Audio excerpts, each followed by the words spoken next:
ನಮಸ್ಕಾರ ಡಾರ್ಲಿಂಗ್ಸ್, ಎಲ್ಲರೂ ಹೇಗಿದ್ದೀರಾ? ನಾನಂತೂ ಚೆನ್ನಾಗಿದ್ದೀನಿ, ನೀವು ಕೂಡ ಎಲ್ಲ ಚೆನ್ನಾಗಿದ್ದೀರಾ ಅಂತ ಅನ್ಕೊಂಡಿದ್ದೀನಿ. ತಮಿಳ್ ತಲೈವಾಸ್ ವರ್ಸಸ್ UP ಯೋಧಾ ಎಂತ ಮ್ಯಾಚ್ ಗುರು. ಸ್ಟಾರ್ಟಿಂಗ್ ಸ್ವಲ್ಪ ಚೆನ್ನಾಗೇನೆ ಇದ್ರು. UP ಯೋಧಾ ವರ್ಸಸ್ ತಮಿಳ್ ತಲೈವಾಸ್ ಎರಡೂ ಕೂಡ ಈಕ್ವಲ್ ಆಗಿ ನಡೀತಾ ಇದ್ದು. ಬಟ್ ಒಂದ್ಸಲ ಡಾಮಿನೇಟ್ ಮಾಡೋಕೆ ಸ್ಟಾರ್ಟ್ ಮಾಡಿದ್ದು ಅಥವಾ ಕಮ್ ಬ್ಯಾಕ್ ಮಾಡಿದ್ದು ಅಂತ ಹೇಳಿದ್ರು ಕೂಡ ತಪ್ಪಾಗೋದಿಲ್ಲ ತಮಿಳ್ ತಲೈವಾಸ್ ತಂಡನ. ಸೊ ಅಬ್ಬರ್ಸೋಕೆ ಸ್ಟಾರ್ಟ್ ಮಾಡಿದ್ಮೇಲೆ ವಾಪಸ್ ನಿಲ್ಲಿಸ್ತಾ ಇಲ್ಲ ಗುರು. UP ಯೋಧಾಸ್ ತಂಡ ಎಲ್ಲೋ ಒಂದ್ ಕಡೆ ನೆಲ ಕಚ್ಚಿ ಬಿಟ್ರು ಈ ಮ್ಯಾಚ್ ಅಂತ ಹೇಳ್ಬಹುದು. ರೈಡ್ ಪಾಯಿಂಟ್ ವಿಚಾರಕ್ಕೆ ಬಂದ್ರೆ 15 ರೈಡ್ ಅಂಕನ ಕಲೆ ಹಾಕಿದ್ದು ತಮಿಳ್ ತಲೈವಾಸ್ ತಂಡ ಆದ್ರೆ 13 ರೈಡ್ ಅಂಕನ ಕಲೆ ಹಾಕಿದ್ದು UP ಯೋಧಾಸ್ ತಂಡ. ಸೂಪರ್ ರೈಡ್ ವಿಚಾರಕ್ಕೆ ಬಂದ್ರೆ ಎರಡು ತಂಡದಿಂದನೂ ಕೂಡ ಖಂಡಿತ ಯಾವುದೇ ರೀತಿಯಾದಂತಹ ಸೂಪರ್ ರೈಡ್ ಆಗೋದಿಲ್ಲ. ಇನ್ನು ಟ್ಯಾಕಲ್ ಪಾಯಿಂಟ್ ವಿಚಾರಕ್ಕೆ ಬಂದ್ರೆ 14 ಟ್ಯಾಕಲ್ ಪಾಯಿಂಟ್ ನ ತಗೊಳ್ಳೋದು ತಮಿಳ್ ತಲೈವಾಸ್ ತಂಡ ಆದ್ರೆ 10 ಟ್ಯಾಕಲ್ ಪಾಯಿಂಟ್ ನ ತಗೊಂಡಿದ್ದು UP ಯೋಧಾಸ್ ತಂಡ.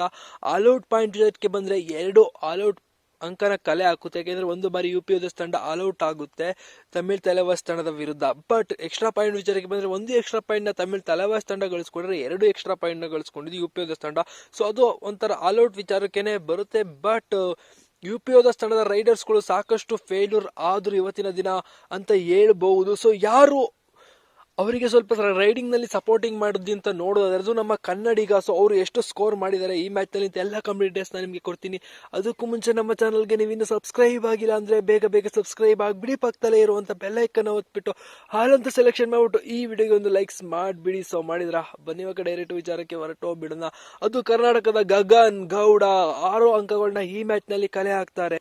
ಅವರನ್ನ ಬಿಟ್ರೆ ಇನ್ನ ಯಾರೂ ಕೂಡ ಈ ಮ್ಯಾಚ್ ನಲ್ಲಿ ಹೇಳ್ಕೊಳ್ಳುವಂತ ಪರ್ಫಾರ್ಮೆನ್ಸ್ ಕೊಡ್ಲೇ ಇಲ್ಲ. ಇನ್ನು ಮಹಿಪಾಲ್ ಕೇವಲ 4 ಅಂಕನ ಕಲೆ ಹಾಕ್ತಾರೆ. ಬಟ್ ಅಷ್ಟೇನ್ ಸಾಕಾಗೋದಿಲ್ಲ ನನಗೆ ಈ ಮ್ಯಾಚ್ಗೆ ಅಂತ ಹೇಳಿದ್ರೆ. ಯಾಕೆಂದ್ರೆ ಇದು ಕೊನೆ ಲಾಸ್ಟ್ ಸೀಸನ್ ಬರ್ತಾ ಇದೆ ಗುರು. ಅಂದ್ರೆ ಲಾಸ್ಟ್ ಸೀಸನ್ ಅಲ್ಲ, ಈ ಸೀಸನ್ ಲಾಸ್ಟ್ ಡೇಸ್ಗಳು ಬರ್ತಾ ಇದೆ. ಪ್ರೊಫೆಷನಲ್ ಆಟನ ಆಡಬೇಕಾಗುತ್ತೆ ಪ್ರತಿಯೊಂದು ತಂಡನೂ ಕೂಡ. ಯಾಕೆಂದ್ರೆ ಪ್ಲೇ ಆಫ್ಗೆ ಕ್ವಾಲಿಫೈ ಆಗಬೇಕು ಅಂದ್ರೆ. ಇನ್ನು ಆಶು ಸಿಂಗ್ ಅವರು 2 ಟ್ಯಾಕಲ್ ಪಾಯಿಂಟ್ ನ ತಗೊಳ್ತಾರೆ. ಹಿತೇಶ್ ಅವರು 3 ಟ್ಯಾಕಲ್ ಪಾಯಿಂಟ್ ನ ತಗೊಳ್ತಾರೆ. ಹಾಗೂ Kiran Mangar 2 tackle point, Sumit 1 tackle point. ಎಲ್ಲೋ ಒಂದ್ ಕಡೆ ನನ್ಗೆ ಅನ್ನಿಸ್ತು ಗುರು ಈ ಮ್ಯಾಚ್ ಸುರೇಂದರ್ ಗಿಲ್ ಇಲ್ದೇನೆ UP ಯೋಧಾಸ್ ತಂಡ 0 ಆಗ್ತಾ ಇದೆ ಅಂತ. ಸುರೇಂದರ್ ಗಿಲ್ ಇದ್ದಾಗ ಅದ್ಭುತವಾಗಿ ಆಡ್ತಾರೆ UP ಯೋಧಾಸ್ ತಂಡ.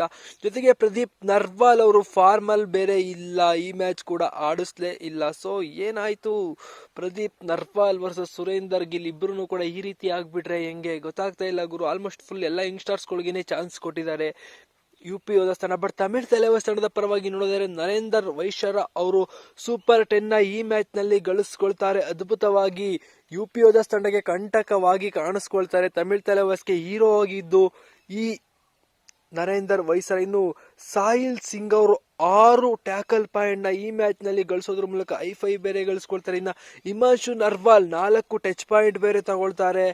ಇನ್ನು ಬಸ್ಮಾಮಿ 3 ಪಾಯಿಂಟ್ ಅಥವಾ 3 ಟ್ಯಾಕಲ್ ಪಾಯಿಂಟ್ ಕೂಡ ಕಲೆ ಹಾಕೊಳ್ತಾರೆ. ಇನ್ನು ಮೋಹಿತ್ ಅವರು ಕೂಡ 2 tackle point.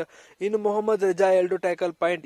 Abhishek 1 tackle point. Total ಇವರ ಟೀಮ್ ಒಂಥರ ಪರ್ಫಾರ್ಮೆನ್ಸ್ ಮಾಡಿದೆ ಗುರು. ಬಟ್ ಟಾಪ್ ನಲ್ಲಿ ನರೇಂದರ್ ಅವರು ಸೂಪರ್ 10 ಗಳಿಸೋದ್ರ ಮೂಲಕ ತಂಡಕ್ಕೆ ಒಳ್ಳೆ ಸಕ್ಸಸ್ ನ ತಂದು ಕೊಟ್ಟರೆ. ಇನ್ನು ಡಿಫೆಂಡಿಂಗ್ ನಲ್ಲಿ ಸಾಹಿಲ್ ಅವರು ಸೂಪರ್ I5 ನ ಗಳಿಸೋದ್ರ ಮೂಲಕ ಅವರ ತಂಡಕ್ಕೆ ಒಳ್ಳೆ ಪರ್ಫಾರ್ಮೆನ್ಸ್ ಕೊಟ್ಟಿದ್ದಾರೆ. ನನ್ಗನ್ನಿಸ್ತಾ ಇದೆ ತಮಿಳ್ ತಲೈವಾಸ್ ತಂಡ ಈ ಮ್ಯಾಚ್ ನ ಖಂಡಿತ ಗೆಲ್ಬಾರ್ದು ಆಗಿತ್ತು ಅಂತ. ಯಾಕೆಂದ್ರೆ ನಮ್ಮ ಬೆಂಗಳೂರು ಬುಲ್ಸ್ ತಂಡಕ್ಕೆ ಇದು ತುಂಬಾನೇ ಕಂಟಕ ಆಗುತ್ತೆ ಗುರು. ಯಾಕೆಂದ್ರೆ ಇವರು ಬೆಂಗಳೂರು ಬುಲ್ಸ್ ತಂಡದ ಜೊತೆಗೇನೆ ಬರ್ತಾ ಇದ್ದಾರೆ. ಸೊ ನಾವೇನಾದ್ರು ಈಕ್ವಲ್ ಆದ್ರೆ ತುಂಬಾನೇ ಕಷ್ಟ ಆಗುತ್ತೆ. ಸೊ ಆ ಕಾರಣಕ್ಕೋಸ್ಕರ ಇವರು ಸೋಲ್ಬೇಕು ಗುರು. ನೆಕ್ಸ್ಟ್ ಮುಂದಿನ ಮ್ಯಾಚ್ಗಳು ಪಟ್ನಾ ಪೈರೇಟ್ಸ್ ಕೂಡ ಸೋಲ್ಬೇಕಾಗುತ್ತೆ.